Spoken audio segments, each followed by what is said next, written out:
KC Morning starts now. Looking live over Perry this morning. Rain has already come on through. The cold front as well. We'll take a look at what's happening right now and what to expect for the day ahead coming up. A Monroe County inmate found dead. We tell you what investigators believe happened.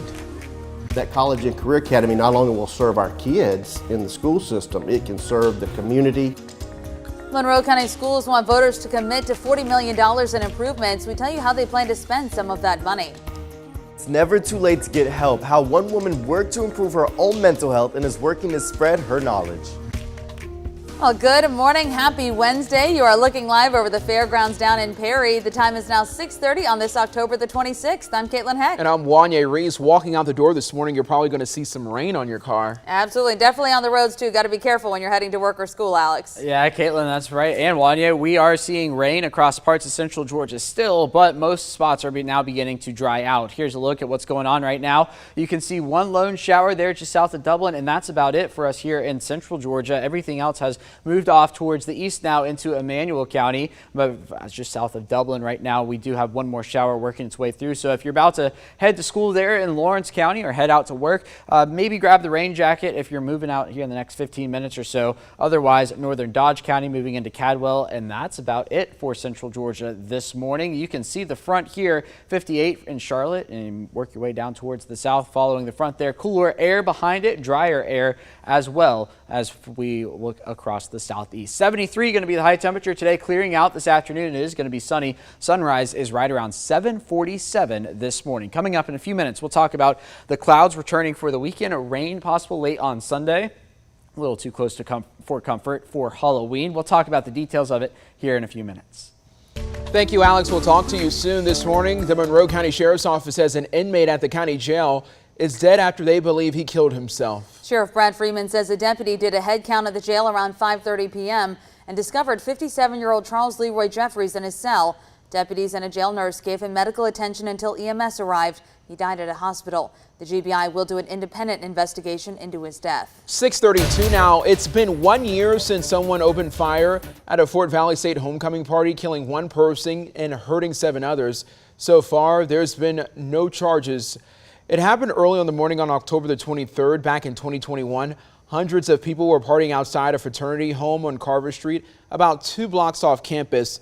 The crowd scattered when the shooting started. Tyler French, who was 27 and not a Fort Valley State University student, died during the attack. The other 7 people who got injured recovered. Now, we did reach out to the GBI this week and to the Fort Valley Police Department for an update. They have not responded. The fraternity home where this all happened is now empty. Well, this morning, the Macon Water Authority must look for a new executive director. Joy Leverett resigned after just 10 months on the job. Houston County native took the job in January, replacing former director Tony Rojas. Most recently, Leverett worked at Gainesville Regional Utilities in Florida, running the stormwater division. At the Macon Water Authority, Leverett worked to update about 1,200 miles of storm drain pipes and help put in a monthly $4.99 stormwater fee. Board Chair Sam Hart says he'll comment on Leverett's resignation later this week. Well, this morning, people in parts of Jones County need to boil their water before using it. They say it's because chlorine levels tested lower than they're supposed to be. They blame a faulty chemical metering pump, which they've since replaced. The neighborhoods affected include Henderson Road, Highway 57, Hidden Hills Drive, Griswoldville Industrial Park, Candlewood Drive, Lee Road, Winsong Drive, Colley Drive, Masseyville Road, and Patterson Road. You should bring water to a boil for at least a minute and allow it to cool before you drink it, brush your teeth with it, or give it to pets. It is okay to wash clothes and dishes or bathe without boiling the water. 6:34 now. You have a chance to hear from candidates face to face as we close in on Election Day in less than 2 weeks, believe it or not. There are rallies and bus tours happening all throughout this week for candidates. Tomorrow, Herschel Walker and Senator Ted Cruz are going to be making a Unite Georgia stop in Dublin. It's going to be happening at 6 p.m. at the Market on Madison in downtown Dublin. Democrat Raphael Warnock will be rallying in Bullitt County today. It's in the parking lot of 222 South Main Street in Statesboro. That's going to be starting up at 11:30 a.m. And today, Democratic gubernatorial candidate Stacey Abrams continues her Let's Get It Done bus tour. She'll be in Fort Valley. That's at 1 o'clock at the Christine and Willie Jones Amphitheater. Thursday, she'll be in Baldwin County at Allen's Market at noon. Meanwhile, Governor Brian Kemp will also have a bus stop tour in South Georgia today. It'll be at 10:30 at the Huddle House parking lot on East Parker Street in Baxley. Now, some of you may be asking, once you cast your ballot, how is your vote counted? We spoke to Houston County's Elections Assistant Supervisor, Andy Holland. Let's take a closer look. So Holland says once you get a printed copy of the candidates you voted for in each race, you'll take that to the scanner. That scanner takes in your printed copy and tabulates your votes. So your vote is officially counted as you, the voter, scans it. Holland says during November general elections, Board of Elections do audits. He says officials hand count a select group of ballots to make sure tabulators are accurately counting the votes. The goal is to have our Central Georgia voters understand the voting system and how it works, so that they can also have confidence in that system and that their vote is being counted. Now, there's a whole different process with counting absentee ballots. Whether you mailed it or dropped it off at the drop box, once the Board of Elections receives your ballot, they'll check your information to make sure it matches the application and verify a voter's identity. Once it's verified, they'll store them in a safe, locked location until it's time to open and scan them. That early scanning process begins today. Well, many of you are showing up to the polls for early voting. In Baldwin County, District 133 State House candidates Republican Ken Vance and Democrat Hogan Harrison Walton are on that list. Vance and Harrison Walton agree there are plenty of jobs out there and the worker shortage can be fixed through money incentives. Vance says he's focused on raising salaries of law enforcement, helping lower inflation, and he wants more life skills taught in schools. Harrison Walton is campaigning on ensuring job security, raising the salaries of educators, and repealing open carry gun laws. We've got to find a way in the legislature to have some kind of pause button on inflation, because, you know, a loaf of bread used to be $1.29. Now it's $3.95 for the same loaf of bread. So inflation to me is the large thing. People got to pay they've got to have the wherewithal to pay the bills. We should not be allowed to just open carry. These policies are affecting Georgia economically and also on local level public safety. Now let me make this clear. I am an advocate of protecting yourself, protecting your family, protecting your home. But I do not believe that guns should be in public. Now, District 133 covers Baldwin and Jones County. In Monroe County, the Board of Education wants voters to remember the Education Special Purpose Local Option Sales Tax is back on the ballot for renewal. People in Monroe first approved the penny tax back in 1999. Superintendent Mike Hickman says they expect to raise about $40 million in the next 5 years. They'll use that money to buy new school buses, build a new 9th grade campus, a college career center, and upgrade their stadium. Hickman says it's an investment not just in students' lives, but in the community. That College and Career Academy not only will serve our kids in the school system, it can serve the community as we get ready for new business and industry to come into our county. It can serve as a training ground for them and new business to come and train workers. So we want to make sure that you have all the information you need before heading out to the polls. Our November 2022 election guide is live right now on 13WMAZ.com. You can find key dates and races, learn about different ways to vote, and so much more. You can also text the word VOTE to 478-752-1309, and we will actually send the election guide directly to your cell phone. It's now 6:38. Let's get a check of your state news. Right now, a judge determining whether to strike down Georgia's abortion law heard how such restrictions affect doctors who care for pregnant women. Yesterday, a doctor who specializes in maternal and fetal health said during trial that, quote, in some situations now we may counsel and say that is the standard of care and you should have this option. But I'm sorry, it's not clear we can provide that for you here in Georgia, end quote. Now that doctor also added that this has hand-tied doctors across the state. Well, Houston County appealed a judge's order telling them to pay for an investigator's gender change surgery. The county and Sheriff Cullen Talton filed the appeal last week in federal court in Macon.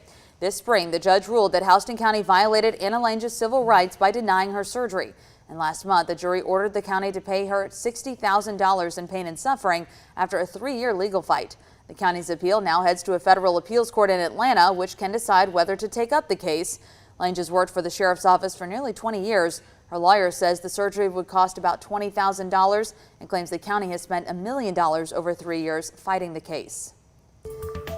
Well, our 13 WMAZ Listening Lab is getting ready for its final stop this month. From Perry to Milledgeville, we have heard from you about the issues that you want candidates to pay attention to. So this Thursday, tomorrow, the Listening Lab heads out to Dublin. We'll be at the Civitan Club Fair. If you can't make it out, we do still want to hear from you. All you have to do is go to 13WMAZ.com and you can fill out our survey online. Coming up on 13WMAZ Morning. This week's top teacher is in for a tacky surprise. I'll show you what that is coming up. Plus, a Houston County woman making a difference in Centerville. We tell you about how she encourages others to keep tabs on their own mental health. It's now 6:40 here on your Wednesday morning. I mean, man, that rain was rocking and rolling this morning, Caitlin. You know, you missed it all. I did miss it. Well, I'm okay with that because Yeah. I did not have to drive through it on my way True, from Perry. true. But the roads were definitely wet. You could definitely see some pooling in different spots. Yeah, and still seeing wet roads out there right now. The wind beginning to pick up, but the rain is moving out of central Georgia. Let's take a look over downtown this morning. We've got dark skies. The clouds beginning to move out as well. A temperature in Macon right now of 64. That continues to drop. It's cooler from what we were earlier this morning, a dew point of 57. So the drier air beginning to work in courtesy of the cold front, and the evidence of it is the wind now coming out of the north-northwest at about 8 miles an hour. So cooler air beginning to build in, now 63 in Forsyth, 60 in Roberta, 59 in Butler. We are all going to continue to cool off even after the sun rises later on this morning. We're not going to begin to warm up until about 10 or 11 o'clock, but you can see where the front is, where the arrows shift and go north right there. This is the front right here. So I'm about to go through the Sandersville area, Dublin, as you move down towards Cochrane. It's always neat to see it happen in real time. Here's a look at the radar picture. You might remember when we began this morning at 5 a.m. we saw rain just on the east side of Macon there. This has now since moved out over towards Emmanuel County. Still hanging on to some showers in and around Dublin this morning, and that is about it. That will be moving towards Johnson County in the next little bit before moving out of central Georgia. And that's going to do it for the rainfall here in central Georgia. So as we head through the day today, the back edge of the front working its way out. Notice the temperatures cooled off a bit more and then warming back up for the noon hour. 68 by the noon hour, into the low 70s later on this afternoon here in central Georgia before we all cool off back down into the 40s tonight. No cloud cover, nothing to act as a blanket to keep us warm, and that means tomorrow afternoon as well we're going to be able to warm up a few more degrees. Now the cloud cover is going to build in again later on Thursday night, early Friday morning. Notice the temperature is not to the 40s, instead the 50s, maybe a shower or two down to the south. And then once we get into Friday evening, dry across central Georgia, but we are watching our next system begin to take shape. Here we are back into Arkansas and Mississippi. This is going to be lifting up into central Georgia by the time we get to Sunday or so. Notice this is a new model run here now. We are still looking at the possibility of showers later on Sunday, and the hope is we get the rain out of here for trick-or-treating on Monday. I think that's a strong possibility. It's just not set in stone just yet. It's just a little too close for comfort. So we're watching the Halloween forecast carefully here in central Georgia. 73 going to be the high temperature today, clearing out later on this afternoon with sunny skies. Sunrise is right around 7:47 with that wind out of the west-northwest at 10 to 15 miles an hour. Then for tonight, an overnight low of about 47 degrees. It will be cooling off back into the 40s. Sunset is at 6:49. Here's your 7-day forecast. 70s, at least for the next 4 days. I've got a high temperature of 69 there on Sunday. Rain late in the day, early on Halloween as well. The hope is we clear out for trick-or-treating on Halloween night. And then, of course, November begins on Tuesday, 73 degrees with partly cloudy skies to begin the second to last month of the year.